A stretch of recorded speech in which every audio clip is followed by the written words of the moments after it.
जय हिंद, जय भारत, वंदे मातरम। आज एक बीएसएफ के जवान का एक वीडियो आया है। बीएसएफ का जवान जो कि अभी ड्यूटी पर तैनात है, राजस्थान के डूंगरगढ़ तहसील बीकानेर जिले के रहने वाले हैं। वो अभी कुछ दिन पहले जब छुट्टी पर आए थे तो उनके साथ मारपीट हुई है। मारपीट का मामला उन्होंने पुलिस में दर्ज किया है, लेकिन दूसरी पार्टी ने उनके ऊपर एक झूठा मुकदमा दर्ज कर दिया। अभी दूसरी पार्टी की जिससे वो झगड़ा कर रहे थे, उनका कोई पुलिस में संपर्क भी है, कुछ राजनीतिक प्रेशर है। इस वजह से उस सिपाही को ना तो न्याय मिल रहा है और उस पर प्रेशर बनाया जा रहा है कि आप राजीनामा कर लो या आपको ही फंसा दिया जाएगा। तो मैं राजस्थान पुलिस से, बीकानेर एसपी साहब से निवेदन करना चाहता हूं कि इस वीडियो को देखें और इस जवान के साथ न्याय करें। साथ में चैनल के जुड़े मेरे जवान साथियों से, सभी से निवेदन करना चाहता हूं कि ये जो वीडियो आते हैं इनको आप आगे से आगे शेयर करें। जितनी जल्दी आप इनको वायरल करोगे, लोगों तक पहुंचाओगे, इनके जैसे जैसे ये सरकार के नज़र में तुरंत आएगा और जैसे आएगा वैसे ही उसको न्याय मिलेगा।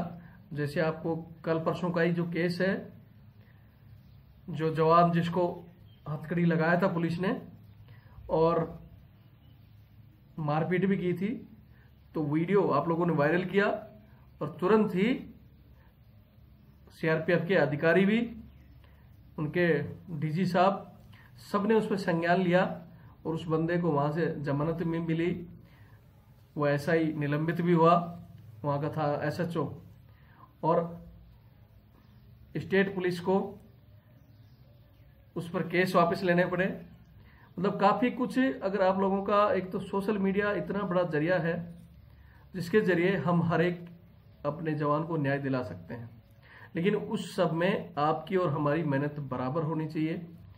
मेरा काम है न्यूज़ कलेक्ट करना, लोगों से बातचीत करके उसको इस चैनल पर रखना। 5-6 साल से लगातार हम ये काम कर रहे हैं। आप लोगों को जोड़ा है, तो वो जोड़ने का मतलब ये नहीं कि आप जुड़ गए। बहुत से लोगों का फोन आता है, सर हमें भी जोड़ो। भाई जुड़ तो अपने आप रहे हो, लेकिन जुड़ने के बाद एक्टिव रहो। फिर जब खुद की बारी आती है, बहुत से लोगों के मेरे पास आते हैं, सर हमारे भी कुछ मामले हल करो, वो करो। वो हल कैसे होंगे? जब दूसरों का आता है तो उसमें आप अपना समझ कर कि हाँ उस जवान के साथ हुआ है, कल मेरे साथ भी हो सकता है, वो चीज समझ के इन पे साथ दोगे, इनको वायरल करोगे तो न्याय जल्दी मिलेगा। तो निवेदन यही है कि ज्यादा से ज्यादा शेयर करें, ये मामला पूरा, इसका वीडियो सुने और इनको न्याय दिलाएं। और पुलिस से एक बार फिर कहता हूं कि आप जांच करके न्याय दिलाएं, अन्यथा हमें अपने स्तर पर फिर वहां आना पड़ेगा। फिर हम अपनी जो हमारी चीजें हैं, धरना या जो भी करेंगे वो बात की बात है। इसलिए आप इसको देखते हुए प्रॉपर अच्छे ढंग से इसकी जांच कराकर उस जवान को न्याय दिलाएं। जय हिंद, जय भारत, वंदे मातरम। मैं सिपाही शिवरतन प्रजापत, 114 बटालियन बीएसएफ खाजवाड़ा, मैं श्री डूंगरगढ़ जिला बीकानेर राजस्थान का रहने वाला हूँ। मैं जनता से, मेरे बड़े अधिकारियों से, नेता लोगों से, समाज सेवकों से कुछ अपील करना चाहता हूँ।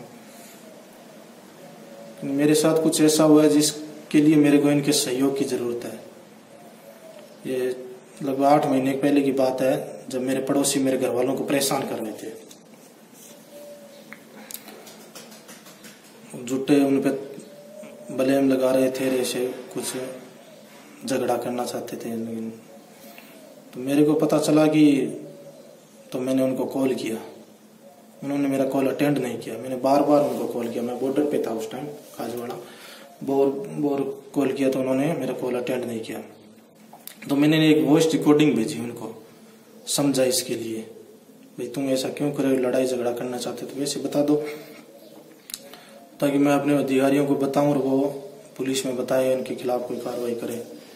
तो मेरी रिकॉर्डिंग का उन पे कोई असर नहीं हुआ, वो परेशान करते रहे। फिर मैं छुट्टी गया 6 महीने बाद, तो वो मेरा इंतजार कर रहे थे। उनकी बात मेरी छोटी सी बात इनको इतनी बुरी लगी कि वो मेरा 6 महीने से इंतजार कर रहे थे। तो जिस दिन मैं गया उसी दिन शाम के 7 बजे वो मेरे घर पे आ गए। ओम प्रकाश गुज्जर, पान्ना गुज्जर, उसका लड़का दिलीप गुज्जर, पान्ना गुज्जर ओम प्रकाश की वाइफ, भागीरथ प्रजापत, राकेश प्रजापत, लिच्छूराम प्रजापत और उसकी लड़की ललिता प्रजापत। पान्ना गुज्जर, ओम प्रकाश गुज्जर, दिलीप गुज्जर, राकेश प्रजापति, ये चारों मेरे घर में आ गए। बाकी बाहर खड़े थे, घर के बाहर। मेरे को बुलाया उन्होंने, जो मेरे घर के साइड में जो खाली जगह है, जमीन है, उस पे वहीं आए थे वो। तो मेरे को बिल्कुल भी अंदाजा नहीं थे ये लोग ऐसे प्लान बना के आएंगे या ऐसे करेंगे क्या ये लोग। मैं बोला ये छोटी मोटी बात थी, बदमाश लोग हैं ये, मेरे ऊपर हावी होना चाहते हैं। तो उन्होंने मेरे को बोला कि तूने मेरे को गालियां दी। तो मैं बोला मैंने तो कुछ बोला ही नहीं। जितना तुमने हमारे को परेशान किया, झूठे ब्लेम लगाए, लड़ाई झगड़ा करवाने की कोशिश की हमारे परिवार में तुमने, तो उतना तो कुछ मैंने बोला ही नहीं तुमने। तो इतना कहते ही उनको मेरे ऊपर उन्होंने ऐसे मारने के लिए टूट पड़े। पान्ना गुज्जर, ओम प्रकाश गुज्जर और राकेश प्रजापत। मैं उन तीनों से बचाव कर रहा था, निपट रहा था। इतने में ही दिलीप गुज्जर ने ये जो फावड़ा ललिता प्रजापत ने अपने घर से लाके दिलीप गुज्जर के हाथ में दिया। पहले से प्लान था इनका कि कैसे उनको इसको मारना है। ये फावड़ा है, ये फावड़ा उसको देख, ये मैंने फोटो बनवा रखा है इसका। ये अभी हमारे पड़ोसी जो है उनके घर पे पड़ा हुआ है। इस फावड़े से 2 बार वार किया उसने। मेरे यहाँ चोट आई थी, 8-9 टांके यहाँ लगे थे, 3-4 टांके यहाँ लगे थे। 2 बार किया, तीसरा बार कर रहा था तो मेरे फादर ने आके मेरे को छुड़वा दिया, फावड़ा पकड़ दिया। और इसने मेरे पड़ोसी और मेरे रिलेटिव आ गए, तो वो लोग भाग गए वहां से। फिर मेरे को चक्कर आके मैं गिर गया। फिर मेरे को थाने ले गए मेरे घर वाले। फिर वहां से थाने वाले, पुलिस वाले मेरे को हॉस्पिटल ले गए।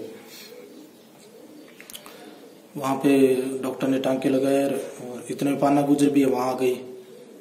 उसको पता चला कि ये पुलिस केस कर रहा है, हॉस्पिटल चला गया। तो झूठे नाटक करते हुए आ गई, बोला मेरे यहाँ लगी है, वहां लगी है। फिर मैं पुलिस थाने गया, वहां रिपोर्ट लिखवा रहा था। इतने में पान्ना गुज्जर और उसके रिलेटिव आ गए। मेरे को समझौता करने के लिए उन्होंने एक अलग रूम में बुलाया। बोला ऐसे समझौता कर लो, तेरे इसके भी चोट लगी है, तेरे भी चोट लगी है, हम भी केस करेंगे। मैं बोला मैंने तो कुछ किया नहीं है, आपको केस करना तो करो, झूठा केस करो। तो पुलिस वालों ने मेरे को समझाने की कोशिश की। बोला देख तू फंस जाएगा, नौकरी करता फंस जाएगा, ये ऐसे ऐसे तेरे बारे में इसने लिखा है। तो मेरा मुकदमा दर्ज करने में 3.5 घंटे उसने लगवा दिए पुलिस वालों ने। क्योंकि 3.5 घंटे तक वो पुलिस वालों के साथ साठ गांठ कर रहे थे, अपना एक झूठी कहानी बना रहे थे वो। और मैंने उनको उनके रूम में जाते हुए देखा, जो उनका रूम होता है रहने का, उस रूम में जाते हुए पान्ना गुज्जर को मैंने देखा। फिर मैंने मुकदमा दर्ज किया। रात को मेरी तबीयत खराब हो गई, सुबह मैं हॉस्पिटल गया तो मेरे को बीकानेर रेफर कर दिया। 4-5 दिन वहां मैं एडमिट रहा। फिर उस टाइम पुलिस वाले उस आज लगभग 2 महीने से ऊपर हो गए। पुलिस वाले उस लड़के को पकड़ना तो दूर, अभी तक उन्होंने ये जाके नहीं देखा कि वो लड़का कौन है, क्या उसकी शक्ल तक नहीं देखी। और जिस हथियार से मेरे को मारा गया उस हथियार को भी उन्होंने अभी जाके नहीं देखा। उस लड़के के वो हथियार भी मेरे पड़ोसियों के घर में पड़ा है, क्योंकि वो लड़का वहां जाके पड़ोसियों के घर में छुप गया था और वहीं उसने वो हथियार गिरा दिया। और उसकी लड़के की चप्पल भी मेरे घर में पड़ी है। इतना सबूत होने के बाद भी कोई कार्रवाई नहीं की पुलिस वालों ने। और उल्टा उस औरत का झूठा केस मेरे खिलाफ दर्ज कर लिया उन्होंने। उस औरत ने लिखवाया कि ललिता प्रजापत जो मेरी सिस्टर है, मेरे ताऊ की लड़की है, वो मेरे पास आई थी। बोला शिवरतन ये ऐसे गलत गंदे अश्लील मैसेज भेजता है, उसको ताना मारने के लिए उसके घर पे चलो, वो आज छुट्टी लेके आया। तो बोला मैं उसके घर पे गई। ललिता ने बोला तुम ऐसा क्यों करते हो? बोला शिवरत्न बोला मैं तो ऐसे ही करूंगा। और इतना कहते हुए उसने पान्ना गुर्जर ने बोला मेरे ऊपर ताबड़तोड़ वार कर दिया, पीटने लग गया। मैं जैसे तैसे छुड़ा के गली में आई, उसने पीछा करते हुए मेरे को गली में आ गया और मेरे को पटक दिया जमीन पे, मेरे कपड़े फाड़ दिए, मेरे गुप्तांगों पे हाथ लगाया और मेरी इज्जत लूटने की कोशिश की। हम दोनों ने हल्ला मचाया, ललिता ने मैंने। तो पड़ोसी आए, हमारे को छुड़ाया उसके चुंगल से, नहीं तो वो हमारा रेप कर देता, लज्जा भंग कर देता और जान से मार देता। अब विचार करने वाली बात यह है कि ललिता प्रजापति ने जब मेरे को उसने लिखवाया कि मेरे को आके बोला कि तुम ऐसा क्यों करते हो, तो मैं बोला मैं तो ऐसे ही करूंगा। और फिर पान्ना को मैं मारने लग जाता हूँ। तो पान्ना तो उसमें कुछ लिखवाया नहीं कि मैंने उसको जाके कुछ, जब वो कुछ बोली नहीं मैं ललिता को मारूंगा या पान्ना को मारूंगा, जब पान्ना कुछ मेरे से आके कुछ बोली नहीं तो मैं पान्ना को क्यों मारूंगा, क्यों उसकी रेप करने की कोशिश करूंगा? ये एक सोचने वाली बात है। दूसरा, जब मेरे सिर पे घटना, मेरे पुलिस वालों ने भी अपने तो नक्शा बनाया है घटना स्थल का, जो रिपोर्ट ली है उसमें घटना मेरे घर में दिखाई है। मेरे घर में अभी भी ब्लड पड़ा हुआ है जहाँ मेरी घटना हुई है। जब मेरे सिर पे फावड़े से 2 बार मार दिया और मैं बेहोश हो गया, तो मेरी हिम्मत होगी क्या मैं उस औरत के पीछे भागूंगा और गली में जाऊंगा, उसके साथ रेप करने की कोशिश करूंगा? ये एक सोचने वाली बात है। अगर कोई इंक्वायरी करने वाला अफसर अगर अंधा भी होगा ना, तो वो भी समझ जाएगा कि ये केस बचाव के लिए किया गया है, महिला की तरफ से झूठा दर्ज किया गया। लेकिन पुलिस वालों ने तो पैसे खा रखे, उन्होंने झूठा, उसके रिलेटिव है, उसका भाई जो उसके रतनलाल गुज्जर, पान्ना गुज्जर का भाई है, जो सीआई है, किसी दूसरे थाने में सीआई है, वो भी आया था। उसने भी अपने बहन को बचाने की कोशिश की, झूठा मुकदमा मेरे खिलाफ दर्ज करवाया और थाने में उसने दबाव बनवाया और पुलिस वालों को पैसे खिलाए। उसके बाद जब मैं एक दिन गया पुलिस वालों से, जो इंक्वायरी कर रहा है, मेरा अफसर इंक्वायरी कर रहा है, जो मेरी केस की इंक्वायरी कर रहा है, उसके पास गया तो उसने बोला कि केस दोनों तरफ से बना दिया। मैं बोला ये तो झूठा केस है। बोला ये काम है, बोला अदालत का है। मैं बोला जांच तो आप ही कर रहे हो, इसमें साफ दिख रहा है कि ये झूठा केस है। मैं न्याय के लिए यहाँ मैं उनसे झगड़ा न करके, उनको मार पीट न करके, उनके साथ न्याय के लिए मैं आपके पास आया था और आपने मेरे खिलाफ झूठा केस बना दिया।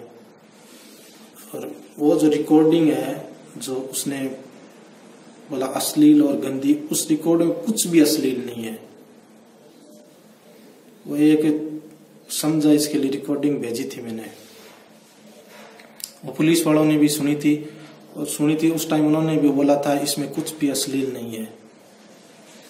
तो एक तो रिकॉर्डिंग में कुछ भी अश्लील नहीं है, दूसरी बात मेरी इतनी चोट लग गई, उसके बाद क्या मैं उसका बलात्कार करने की कोशिश करूं? वो एक मेरी माँ के उम्र की है वो औरत, मेरी हिम्मत होगी क्या मेरी इतनी चोट लगने के बाद में मैं उसका बलात्कार करने के लिए उस पीछे में? बलात्कार कहीं गली में होता है क्या, सार्वजनिक होता है क्या कहीं पे? ये सरासर झूठा मुकदमा है एकदम। लेकिन पुलिस वालों ने इसको, अभी उन्होंने फाइल तैयार कर रखी है दोनों तरफ पे, अभी वो थाने में है, वो केस कोर्ट में अभी तक नहीं गया है। तो मैं समाज सेवकों से, जनता की आवाज बहुत बड़ी होती है। अगर जनता मेरे लिए आवाज उठाएगी तो मेरे को जरूर न्याय मिलेगा।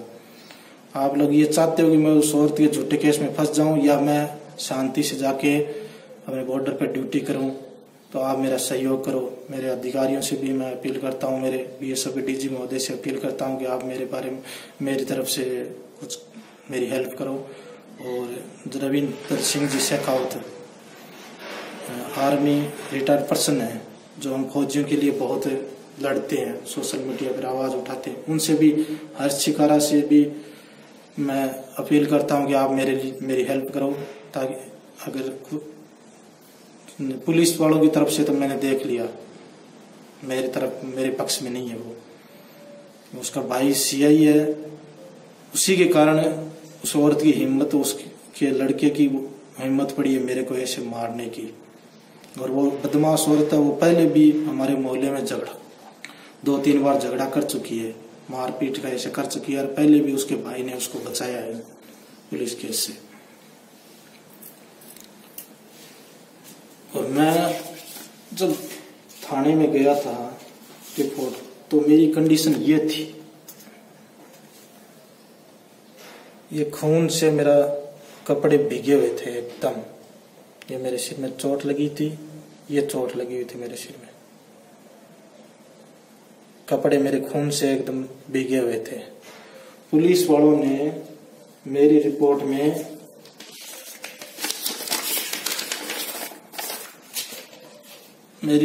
में लिखने के बाद जब नजरी मुआयना करते हैं तो उसमें बस इतना लगा कि अस्पताल की सफेद पट्टी बंधी हुई थी, कि उनको वो जो मेरे खून से भीगे हुए कपड़े दिखाई नहीं दिए उनको, जबकि वो मेरे चोट लगने हॉस्पिटल जाने से पहले भी मैं उनके पास गया हूँ। मेरे कितने चोट थी, उन्होंने मेरे टांके हॉस्पिटल ले गए थे, उनके सामने टांके लगाए थे डॉक्टर ने। तो उनको ये नहीं लिख सकते कि इसके सिर में चोट लगी थी, इसके इतने टांके लगे हुए थे, इसके कपड़े खून से भीगे हुए थे। बस सिर्फ इतना लिखा कि अस्पताल की सफेद पट्टी बंधी, और साधारण मारपीट का मुकदमा दर्ज कर दिया। उस औरत की तरफ से केस भारी बना दिया और मेरे केस को एकदम हल्का कर दिया। जब मेरे ऊपर जानलेवा हमला हुआ है तो 307 की धारा लगनी चाहिए। ये ऐसा हथियार था जिससे मेरी जान भी जा सकती थी, मेरे को कुछ भी हो सकता था। तो ये जानलेवा हमला था, जानलेवा हमले में धारा 307 ने लगा के साधारण मारपीट की धाराएं लगा दी मेरे खिलाफ, मेरी तरफ से। और उस औरत की तरफ से उसके कुछ कहीं चोट नहीं थी उस औरत के, और उसकी तरफ से मारपीट का, छेड़छाड़ का आदि धाराएं लगा के मेरे खिलाफ उन्होंने केस दर्ज कर लिया।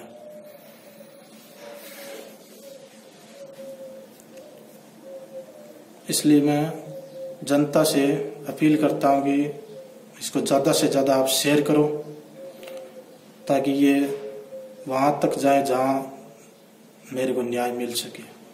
मैं अपने BSFDG महोदय से भी अपील करता हूं कि आप मेरी हेल्प करें, जो समाज सेवक है उनसे भी मैं गुजारिश करता हूं कि मेरी हेल्प करें। बड़े बड़े नेता लोग हैं, या हमारे गृह मंत्री है अमित शाह, उनसे भी अपील करता हूं कि आप मेरी मदद करें, क्यों ये कि झूठा केस है। मेरे साथ मेरे घर में घुस के मेरे साथ मारपीट भी कर दिया। जब मैं पुलिस केस किया तो मेरे ऊपर झूठा केस दर्ज करवा दिया उन्होंने।